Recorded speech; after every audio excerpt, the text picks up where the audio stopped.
First speaker is Simina Branzei. Okay, so can you hear me at the back? Yeah.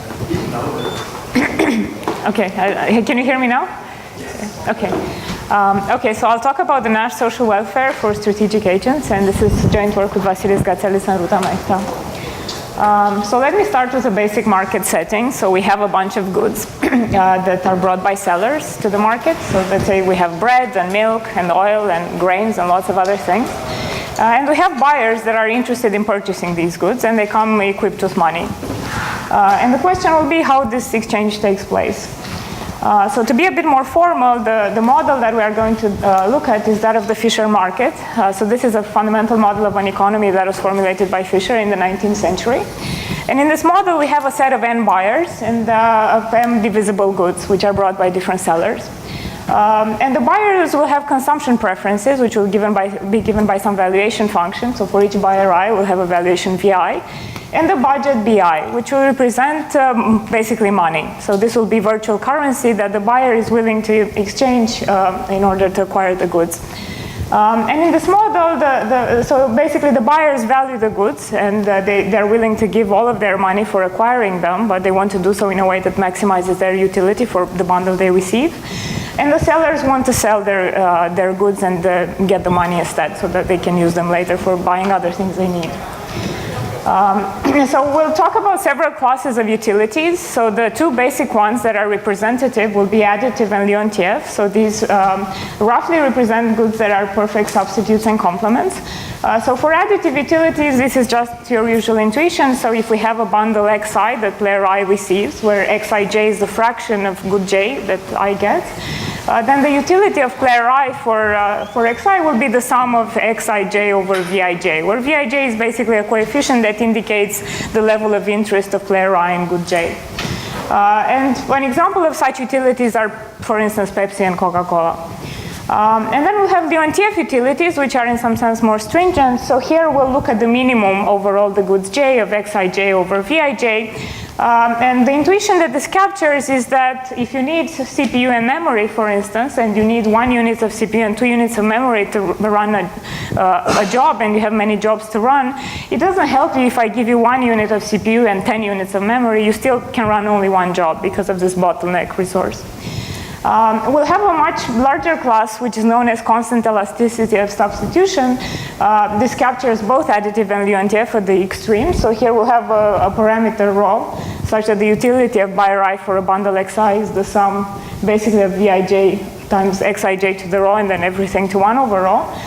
So for rho equals 1, we get additive, and for rho going to infinity, we get Leontief. And finally, we'll have also some very general results for all concave valuations. The kind of outcomes that we're going to be interested in this kind of market setting will be that of a market equilibrium. So what is a market equilibrium? We'll have a set of prices, so we'll post some prices on the goods, and at these prices, each buyer will purchase their optimal bundle. So the bundle that they like the most, given the prices and their initial budget and valuation, of course. And we say that we have a market equilibrium when all the goods are sold and each buyer purchases in this manner their most highly desired bundle. And we say that the market clears. For CS utilities, we can capture the market equilibrium through the Eisenberg-Gale convex program. So basically here in the objective, we maximize a weighted sum of the utilities. So we take a sum of BI, which is the budget of player I, times the log of the utility of buyer I. So this is written in the CES notation. And then we will have feasibility constraints, basically. And you can write this in a simpler way for additive and Leontief. So what properties does this have? It turns out that it has awesome properties. So the market equilibrium allocations that are obtained through this program are Pareto optimal, which roughly means that you cannot improve everyone, basically. If you want to improve some players, you'll have to hurt someone. When the budgets are equal, they're envy-free, and you can also think of a weighted notion of envy-freeness. They're proportional, which you can think of each player getting some kind of minimum fair share, which is their budget divided by the sum of all budgets. So they get this fraction of their utility if they received everything. And finally, they maximize the Nash social welfare objective, and I'm going to talk about the weighted version of this objective, which is basically this geometric mean of the utilities, which is weighted by the budget. So we'll have the product of the utility of each by Ri of the bundle that they get, xi. We take to the power of bi and everything to 1 over b. So if we take the log of this, we notice that it's exactly the objective of the Eisenberg-Gale program. And basically what the market does is it finds the allocation x for which this Nash social welfare objective is maximized. So the Nash welfare was proposed by Nash as a solution to a bargaining problem, and it has very desirable properties. And it is something that we generally like to do because it is an aggregate measure of how well society is doing, but without neglecting individual people. So we can think about the Fischer market in two ways. We can think about it as a model of large economies. There we'll have an infinite number of agents, each is infinitesimal, but there is a finite number of types, where a type is basically given by the valuation of an agent. And in this sense, we can compute the market equilibrium, because even if we ask a very small player what his value is, because he cannot influence the prices, he's extremely small, he can just tell you. So you can assume that you actually know the valuations, and you can just compute these very good solutions, these market equilibrium outcomes. However, you could also use the Fischer market as a mechanism for allocating goods among obviously finitely many players. You cannot just manufacture new players. And in this case, when the number of players is finite, the players actually start having power in the market, and they can influence the prices. So if you ask them for their valuations, they may provide unreliable inputs. And the problem then is that the center may compute a market equilibrium that has little to do with reality, and that loses all of these and the freeness and other desirable properties that we like.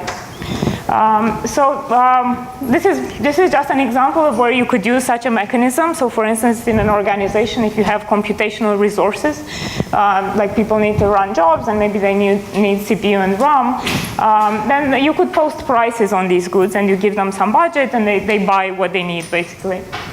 So the first question that the main question that we're going to look at is how well does the Fischer market, this mechanism that I discussed, approximate the Nash social welfare benchmark when the agents are strategic. And basically, this kind of question has a long history in economics, where people have looked at implementing market equilibria, Nash equilibria. There is lots of work also on truthful mechanisms and fair division. So this falls into this literature. And our model for when the agents are strategic will be that we'll basically have a game. So each buyer I will submit a valuation VI. And it's already known that the agents have no incentive to distort their budgets. So we might as well assume that we know their budgets. And then the center will compute a market equilibrium allocation and prices with respect to these reports.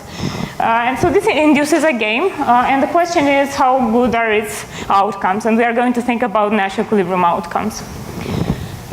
So here's an example which shows you that the agents are strategic and they can actually influence the prices and their final allocations. So here we have two players, Alice and Bob. Alice is just interested in good 1. She likes it for a value of 1. And Bob is interested in both goods 1 and 2 and has a value of 0.5 for both of them. So if we know the valuations, we can just compute the market equilibrium. Alice gets all of good 1, Bob gets all of good 2, and they're both happy. But then Bob can actually notice that he gets all of item 2 very easily because Alice is not interested in it. So in fact, he might start saying, you know what, I'm actually pretty miserable with good 2. I don't like it that much. My value for it is epsilon. And he starts pretending that he also likes good 1, and he can actually get a significant fraction of it. And if we care about the Nash welfare or some other fairness properties, then this kind of behavior can actually destroy them. So our first theorem for the Fischer market for additive utilities is that the Nash equilibrium of the Fischer market approximates the optimal Nash social welfare within a factor of 2 for additive valuations. So I won't have time to go over the proof, but the useful observations are that unilateral deviations, if you are at some state where you have some inputs that have been provided and prices, then an individual cannot change too much those prices, and the reason is that his power in the market is bounded. It's roughly given by his budget. And then we're going to reason in looking at the Nash equilibrium why the players don't want to purchase other things. Like the bundle that maximizes the Nash social welfare weighted, for instance. Now, this sounds good, but we also have a lower bound, so it is, in fact, there are such degradations. And roughly the idea here is that we'll have an instance with n buyers and n goods, where each buyer I will have like a favorite good that they like the most. So buyer I will like good I, and in fact, there will be a number k of buyers that only like their favorite good and nothing else. And the remaining buyers will, so we'll have some dummy buyers that I'll ignore for now, but basically the remaining buyers will also will like the most their favorite good, but they will also like just a little bit other things. And it turns out the fact that they like a little bit other things will induce them to bid for those things and actually get them, which will destroy the Nash welfare. So the optimum welfare will be roughly when we give each buyer their favorite good, but we'll get a worse outcome where people get things that are in addition to their favorite good. So the situation is much worse for Leontief utilities. So the approximation is degrades with the size of the population, so it's n, where n is the number of buyers. And the intuition is for the upper bound is that the mechanism is always proportional. So you can always, by being honest, guarantee at least bi over b of your total value for everything, where bi is your budget and b is the sum of budgets. And the intuition for the lower bound is that there is always a pure Nash equilibrium where the players copy each other. So everyone says that I like everything equally, and this turns out to be a Nash equilibrium. And you can construct instances where it's a terrible equilibrium. So the question is now what to do. So the Fischer market essentially as a mechanism does not work well for the Leontief utilities because of these kinds of equilibria. And what we looked at is a mechanism, a market game that was proposed by Shapley and Schubik to explain the formation of prices in the context of the exchange economy. And it appears under many different names in the literature. We are going to call it trading post. So here we have again n buyers and m goods that are divisible or indivisible, and each buyer will again have a budget and some valuation. And the way this is going to work is that instead of asking the buyers for their values, we're going to partition their budget to distribute it across the goods. So we can imagine that in front of each good there is a basket, and the buyer can put in the basket a fraction of their budget, which roughly signals how much they're willing to invest in this good. And then after everybody places their budget, which you can think maybe of some ticket, each buyer will get a fraction of that good that is proportional to their bid, and 0 if they don't bid anything. And if the goods are indivisible, you can think of this as a probability, so it becomes like a lottery. So this is a bit more formal. Basically, we'll want that each buyer I submits a bid Bij on good J. This is something that they completely choose. It just, without loss of generality, sums up to the budget. And then the fraction that a player I gets from good J will be Xij, which will be equal to their budget, Bij, divided by Pj, where Pj is the sum of bids at that good. You can interpret this as a price, basically. So this is our main theorem for trading post. So it turns out that trading post has great properties for the Nash social welfare. So basically any Nash equilibrium of trading post approximates the optimal Nash social welfare within a factor of 2 for all concave utilities. For Leontief valuations, a version of the protocol where we require a very small minimum bid, roughly of size epsilon square over m on a bid, if a player is interested in that good, will give us that the approximation is 1 plus epsilon, or 1 minus epsilon, depending on how you measure. But it's basically, it gets arbitrarily close to the optimal Nash welfare. And moreover, it has also fairness properties, and it's, so for instance, the equilibria are pure for all concave valuations. They're proportional when the valuations are concave and increasing, so we just require that if you get more, you're not unhappier. And their existence is guaranteed for all the CS family. So I'll just briefly give some intuition for the Leontief result. So basically what happens is that if you look at some input where you have n players and n goods, and players have some valuations and budget, Suppose you compute the market equilibrium and you notice that the prices are all greater than 0, strictly greater than 0.